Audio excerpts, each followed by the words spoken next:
You gonna hold the mic? Yeah. All right, so there are several of us in the room.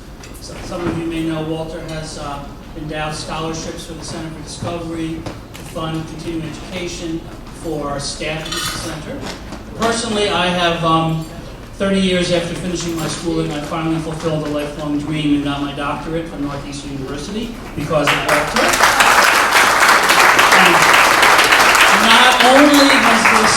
Not only has this allowed me to contribute more to the center, but on a personal level, picture me sitting at the kitchen table with my kids doing homework and showing them how to get their homework done and how to do it. So he's got an effect on the next generation as well. Thank you very much.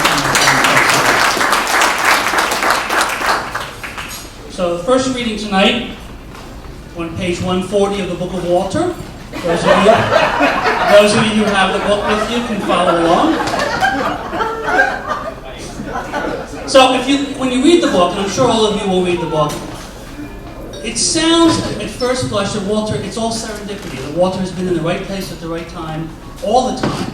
But if you look at the book, you can see that there's that spark, the ability to find something in the air, a hint of something that makes everything worthwhile. And I think that what Walter can do, I think the center does as well. So I'm going to read a little bit about Walter in the business of the video library concept. I'll jump around a little bit and I'll come back to where I'm going. So the video library concept was simple.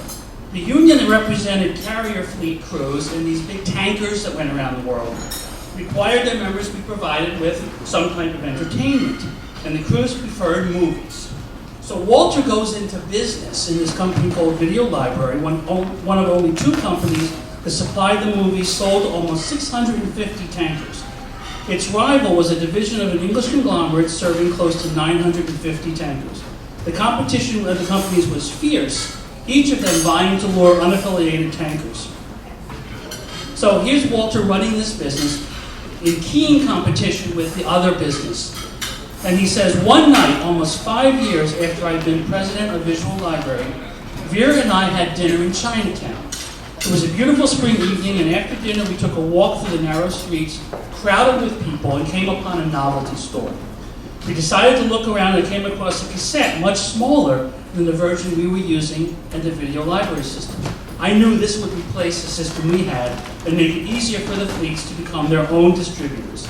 I told Vera we're heading home, and the next day he went to London, where he sold his company to this other conglomerate. And what this says to me, Walter saw something, that spark, something in what he saw gave him the ability, the premonition that this business needs to move. And I think when we look at the Center for Discovery, we have something in common with Walter, and maybe it's the air up there, maybe it's the organic vegetables. But we can sense in the air.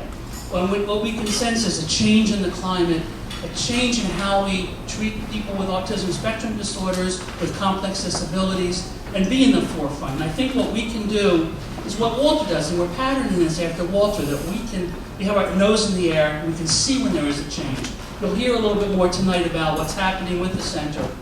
But I think that from this book, I think we can see how the center is taking some of these ideas and bringing them home for the betterment of the people we serve. So I thank you very much, Walter. We all love you. Thank you so much.